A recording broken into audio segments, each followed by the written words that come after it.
I appreciate you folks being here this afternoon. I'm not real sure why this is an important press coverage event. These two heroes beside me, they're the ones that are doing the nuts and bolts of the plan for how we move forward. Just to give you some background, in June of 2023, an organization, MRI, Municipal Resources Incorporated, put together a report from a study that they had done that told us we needed to do certain things to support our volunteer fire companies so they would continue to be as good as they are in the future. Several recommendations were made by that report, including a recommendation that the Board of Supervisors engage with a cross-section of the fire companies as well as the public to figure out how to set goals, objectives, and a vision for the new Bureau of Fire as it's being built, as it's being changed, as the osmosis. I like to think of it as the caterpillar to the butterfly kind of thing. So our goal today and this evening, we will invite the fire companies. They will come and the Board of Supervisors will have an ability to ask them questions. Of course, again, the people that are running the show here, our Public Safety Director and our Deputy Fire Chief, will have a moment to speak to what has been accomplished so far. Then the Board of Supervisors will have an opportunity to ask questions of the fire companies. The fire companies will get an opportunity, 5 to 10 minutes each, to speak to their full-throated support or anything that they're unsure about or things they want to in particular point out that are particularly great. So, we're going to give them a chance to interact. We will ask questions. After that's done, we'll then figure out whether or not we need to have further conversation with the professionals or whether we want to move right to the public. So today's press release, if you will, is nothing more than one of the many steps that we're taking in order to build on the recommendations of the MRI report and lead our fire bureau in Lower Paxton Township into the future. And if you have some questions, I'll be more than happy to answer them individually. Adam. So yes, my name is Adam Koshiba, K-O-S-H-E-B-A. I'm the Director of Public Safety here in Lower Paxton Township, which oversees the Department of Public Safety, includes our fire, police, and I liaison with our EMS folks as well. I was hired with Lower Paxton Township back in 2018. One of the primary missions at that point was to get everyone operating on the same sheet of music, get our 3 cooperating fire companies, our 3 volunteer fire companies under one umbrella organization and start moving towards common goals, operating procedures, that sort of thing. So as part of that, you heard the Mr. McCormick reference the MRI report. An RFP was put out to ask for an agency to come in and take a look at our organizational assessment of fire and emergency services here in the township. They did that. That was Municipal Resources. Part of that report, one of the main recommendations was to have someone to oversee the operational aspects of the Bureau of Fire day in and day out. Fast forward to the hiring of the Deputy Fire Chief to do that very thing, and also to recommend policies and procedures, as we call them, general orders, to again get everyone on the same sheet of music so we have an organization that functions as one rather than 3 separate companies. And I think we've done a great job at doing that. The Deputy Fire Chief has worked tirelessly with all those organizations to do that. And with that, I'll turn that over to Deputy Chief Graham for his comments on his work. Thank you, Supervisor McCormick and Director Koshiba. So as the Director acknowledged, I came on board as the first Deputy Fire Chief here in Lower Paxton Township in January of 2023. Since then, I've been tasked with not only reviewing the MRI study, but working collaboratively with the 3 cooperating fire companies, which are Colonial Park, Paxtonia, and Lingelstown, and their leadership to implement the various recommendations, and also to track and make strategic decisions based on the data from our fire responses, our staffing levels, and the like. Make no mistake about it, our volunteers do a tremendous job. Often it's said in the fire world that we have volunteers and we have professional firemen. I would submit to you that our volunteers are some of the best set of professionals that you can find, bar none. I'd put them up against anybody. However, just like you and I, they have full-time jobs, they have kids in sports, many other activities that take up their time on a day-to-day basis. So they only have so much time to give. One of the initial things that we did was, as Supervisor McCormick talked about, was get everybody to the table to make sure we're all working towards a common vision and a common mission. And the common theme is providing a high level of service to what we like to reference Mrs. Smith, the community member. And our ultimate goal at the end of the day is to make Lower Paxton Township a safe place to not only live, work, but play. And I think we do a good job with that. However, with our current setup, we do have performance gaps. We have days where I would say we have higher levels of risk than others. And that's no different than anybody else in the region. The decline in volunteers is something that has been top of mind, in a lot of conversations at the national level, not only state and regional.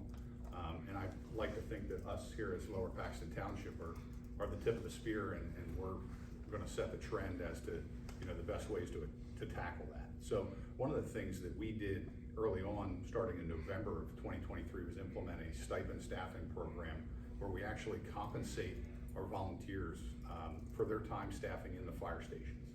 The goal for that program is to have a crew on duty, ready to respond at a moment's notice in each one of our 3 volunteer fire stations. To date, we're hitting about 40 to 50% coverage in that, which is what led us, that and our response times are what have led us to the conversation of the transition to a combination department and the hiring of our first career firefighter. So I'll just leave it with, we're gonna have a more in-depth conversation with our fire companies tonight that is a lead on from the many meetings and conversations that we've had over the last 2.5 years. I think it's, the data will show that it is time to make that transition here in Lower Paxton Township, and we look forward to working together with each other to make that happen. Good afternoon. My name is Pamela Thompson. I'm a supervisor who was elected to the board in November of 23. I took my seat January 2nd, 2024. Currently, I'm the only elected supervisor sitting on this board, so I am the only one of the supervisors who went through the budget process with regards to the public safety issue we're currently talking about here today. As supervisors, public safety is our #1 priority. And when we got into budget season in probably early November, mid-November, we sat with the directors on either side of me, and we asked them the hard questions, very difficult questions, because we, just like Chief Graham said, sometimes we had firehouses out of service, and we were very uncomfortable with that knowledge. So we wanted to figure out the best way going forward to address that issue. We opened our budget hearings up to the public so that the public could come in, sit in on our sessions where we were questioning these guys, and also the 3 firehouses were invited in, and we questioned the chiefs of those firehouses also, because we wanted to make the best decision for the Lower Paxton residents going forward. So here we are today. This evening, we're going to have the firehouses here again, asking questions that we had already addressed in back in December. So it's going to be an interesting meeting to me. We've passed our budget. The fire tax is out there for $8 average per resident.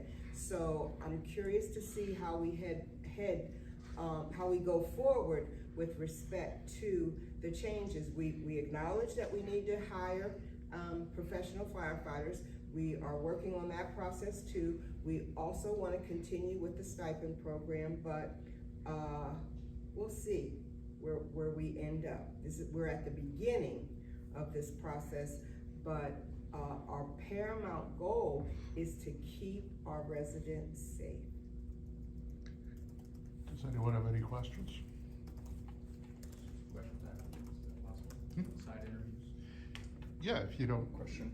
Yeah. This sort of response of hiring paid firefighters, was there any specific response gaps that sort of prompted you guys to look at hiring firefighters? I know there was a 2-alarm fire in Swatara Township, like mid-February, and I believe there was some lacking response there. Some firefighters from Palmyra had to make it out. Is there any other examples of instances like that that are sort of prompting this decision?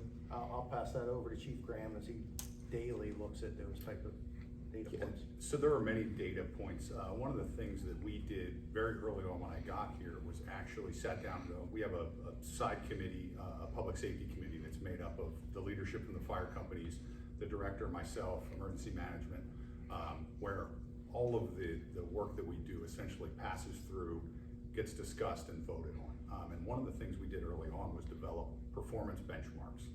One of the things that I believe in as a leader is that we need to set the expectations for our folks. They need to know where the bar is. They need to know what we're trying to accomplish. And how we set those benchmarks was based on NFPA standards, which is the National Fire Protection Agency, specifically 1720, where it talks about responses from volunteer fire companies. The other standard that we look at quite frequently in the fire service is the Insurance Services Office. And that's a rating that we do on a routine basis where they come in and evaluate the fire service to see how we're doing, and then those numbers are used to establish insurance rates for the residents.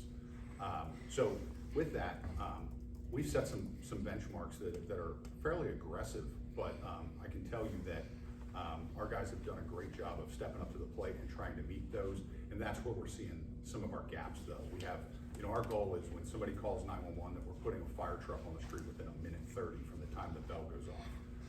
Secondary to that, we want a fire truck on the scene within 5 minutes. And then on a structure fire response, like you were talking about in Swatara Township, we're looking at 15 firefighters on the scene within 9 minutes. So I look at that data on a constant basis and kind of line that up to what we're doing and where we're headed and where we want to be as a service provider for our community members. And like I said, we do have gaps. We have days that we have firehouses out of service, and I don't say that to be to talk bad about what we're doing or talk bad about the processes, but we have to be honest with ourselves so that we can learn from what we're doing currently and make corrections, make tweaks in the system so that moving forward that we continue to grow. So that's kind of where we're at with that. Specific to the Swatara Township incident, like I said, it's a regional issue. On that specific incident, because I was there, when they struck the second alarm assignment, it was a daytime call, predominantly volunteer response. Only one unit out of the entire second alarm made the response, just because of a lack of manpower in the area. And I don't want to speak for Swatara, but I know they're doing some things as well as far as to bring people on. We're kind of piggybacking off of some of that, and the fire chiefs in the area speak on a regular basis, and we're all kind of in lockstep and making sure that we're all kind of, again, reading off the same sheet of music and trying to address these issues in a uniform manner. I just want to say, because I think Deputy Fire Chief Graham is being a little bit modest, on a daily basis, this man takes a reading of every firehouse in our area, makes certain whether or not there are a driver and 2 other firemen so the truck can move with 3 firefighters at a moment's notice. There are times when he has to cross-level people. He will move people from one fire company to the other. There are times when he will offer stipends to get people in specifically to make that 3-man crew. He's on top of it on a daily basis, and I have confidence in his ability to do that. The specific thing you're talking about, there's always going to be times when we're not as prepared as possible, depending on a multitude of factors. But that's the reason why we have agreements, support agreements with other firehouses and other fire companies. We're all working together. The goal is to never have a loss of life. As Supervisor Thompson said, from a supervisor perspective, the primary primary objective of the supervisor, safety of the township residents. So, and I would, again, because I think he's being modest, I would put our fire service up against anyone, including those that are 100% career firefighters, because we have excellent people. It's being run by somebody who has an understanding and someone who's able to make that cross leveling so that we're as prepared as possible. Always. Any other questions? Yeah, I have another one.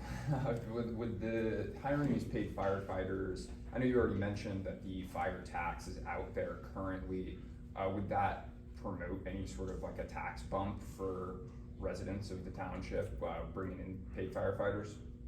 Well, we've already increased the fire tax based on the approval for 10 career firefighters. What we're going to do in the next 6 months is gonna establish the foundation for the next year, the next 6 years, heck, for the next 60 years. So, looking at the MRI report, it's imperative that we move cautiously and prudently as we build this foundation. And that's what we're trying to do. What does the fire service look like a year from now or 6 years from now? I can't predict that because we haven't done all of our investigation yet. The fire company being here tonight, giving us some feedback publicly is important. And also, we will plan to have a meeting with the public and let them know and hear their voices. This is a dramatic change in the fire service in Lower Paxton Township. And we want everyone's voice to be heard, and we want to make certain that any issue that we may not have thought of, we do think of before we proceed with whatever the plan is in the future.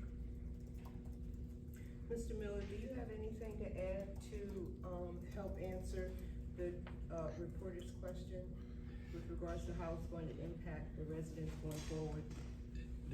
As Supervisor McCormick did mention, this year's budget did include an increase for the complement of 10 full-time firefighters into the system. The township had done a lot of presentation detail in a public session, both with the deputy and the director, as well as open session, to really kind of paint the picture for folks that it's a minimal lift for your average homeowner as far as the value, but as is stressed through the development of public safety within the township, a very imperative investment to protect that life and limb. So I believe it was somewhere in the neighborhood of $80 was that annual impact to the average homeowner based on average value within the community. So again, as far as the immediate impact to our citizens, very limited for the value of safety that is to come. Thank you. If I may build on that, I'm more of not a suit guy, so I'm more of a realist, and I like to kind of make apples to apples comparisons to our everyday life. And in our budget session, one of the comparisons that I made was, if you go to Dunkin' Donuts every morning and buy yourself a cup of coffee, you're gonna spend $2 and something for a large hot coffee. If you do that every day for 30 days, you have spent more than what we're asking you to spend, the average homeowner spend for fire protection. So I think that's just a good, realistic way to kind of drive the point that, what you're getting, the squeeze is certainly worth the juice here. Anyone else? All right. Thank you.